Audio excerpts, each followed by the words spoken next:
अस्सलाम वालेकुम स्टूडेंट्स, उम्मीद है आप सब खैरियत से होंगे। तो स्टूडेंट्स, हमारा आज का जो पहला टॉपिक है, जो पहला चैप्टर है, वो सिंटैक्स बोर्ड की बायोलॉजी क्लास 9 का फर्स्ट चैप्टर का टॉपिक है। तो हमारा जो फर्स्ट यूनिट है वो इंट्रोडक्शन ऑफ बायोलॉजी। तो उसका जो है हमारा पहला टॉपिक है इंट्रोडक्शन। तो पहले मैं आपको इंग्लिश में इसको डिफ़ाइन कर दूँगी, दैन मैं आपको इसका उर्दू में आसान वर्ड्स में ऐसे समझाऊँगी कि आपको मज़ा आएगा मेरे साथ। तो हम स्टार्ट करते हैं। तो इंट्रोडक्शन के बारे में पढ़ते हैं। Biology is the branch of natural science which deals with the study of living beings. It provides the knowledge about the living organisms which differ from each other in shape, size, composition, etc. तो अब हम इसको उर्दू में define करते हैं। तो हम तारुफ पढ़ते हैं, हयातियात का तारुफ। तो बच्चों, आज हम पढ़ेंगे कि हयातियात के बारे में। ठीक है, हयातियात जो बायोलॉजी, ये साइंस की वो ब्रांच है जिसमें हम जानदार चीज़ों को स्टडी करते हैं। यानी हम देखते हैं कि जानदार कैसे रहते हैं, कैसे खाते हैं, पीते हैं, कैसे ग्रो करते हैं और किस तरह से एक दूसरे से डिफरेंट होते हैं। जैसे कि हम एक मिसाल ले लेते हैं कि एक इंसान और एक बिल्ली दोनों ही जानदार हैं, लेकिन इनकी जो शेप्स हैं, इनकी बॉडीज़ जो हैं और जो इनके रहने का तरीका है वो एक दूसरे से डिफरेंट है। इसी तरह से एक पौधा और एक जानवर भी एक जानदार है, लेकिन मगर दोनों का क्या रहने का तरीका, इनका खाना, ये सब अलग अलग है।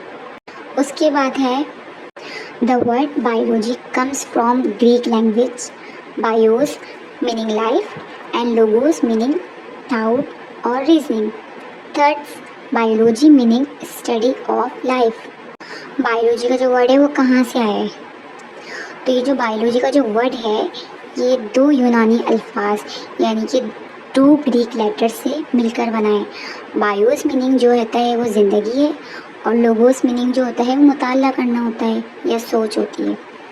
ठीक है, यानी कि बायोलॉजी का मतलब हुआ ज़िंदगी का मुताला करना, मीन्स कि ज़िंदगी को, लाइफ को स्टडी करना। अब ये है कि बायोलॉजी पढ़ने की अहमियत क्या है। ठीक है, हमें ताकि पता चले कि जानवर कैसे काम करते हैं, हम ये जान सकें कि पौधे और जानवर माहौल के साथ किस तरह से रिलेशन बनाते हैं। और ये इल्म हमें मेडिसन से यानी कि तिब और ज़राअत एग्रीकल्चर से, सनत यानी कि इंडस्ट्री और रोज़मर्रा की ज़िंदगी में फ़ायदा देता है। और इसी तरह से हमें जो बायोलॉजी सिखाती है कि ज़िंदगी कितनी दिलचस्प है और अहम है। अब दूसरा हमारे पास जो टॉपिक आता है वो आता है what is life. Life can not be defined properly but on the basis on life processes it can be identified through following functions of living organisms. इसको हम उर्दू में कन्वे करते हैं कि ज़िंदगी क्या है। ज़िंदगी का मतलब है ज़िंदा होना। आप सोचो, एक पत्थर और एक पौधे, इसमें फ़र्क क्या है? पत्थर ना खाता है, ना बढ़ता है और ना ही मूवमेंट करता है, लेकिन एक जो पौधा जो होता है या इंसान जो होता है वो खाता भी है, सांस भी लेता है, ग्रो भी करता है और अपने जैसे नए बच्चे भी पैदा करता है, यानी कि वो रिप्रोडक्शन भी करता है। इसलिए हम कहते हैं कि ये सब जो चीज़ें होती हैं वो ज़िंदा हैं। Digestion, respiration, metabolisms, movement, growth, development, excretion, irritability, reproduction. अब जो है वो लाइफ प्रोसेस बताएंगे कि ज़िंदगी की पहचान क्या है। डाइजेशन जो है उसका मतलब होता है खाना और हज़म करना, और हर जानदार खाकर तवानाई बनाता है। दूसरा जो है रेस्पिरेशन, उसकी मीनिंग होती है सांस लेना, यानी कि ऑक्सीजन लेकर खुराक से ताकत हासिल करना। उसके बाद है मूवमेंट, मीन्स हरकत करना। जानदार जो होता है अपनी जगह या अपना रुख बदल सकता है।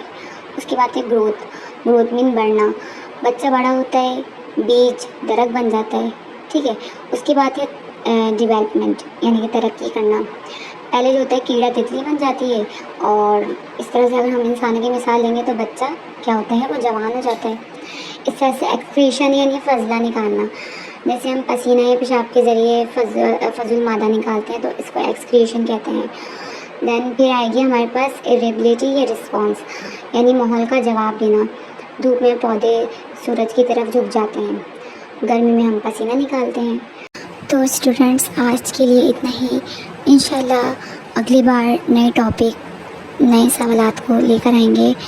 तब तक के लिए अल्लाह हाफ़िज़। चैनल को सब्सक्राइब करना नहीं भूलिएगा।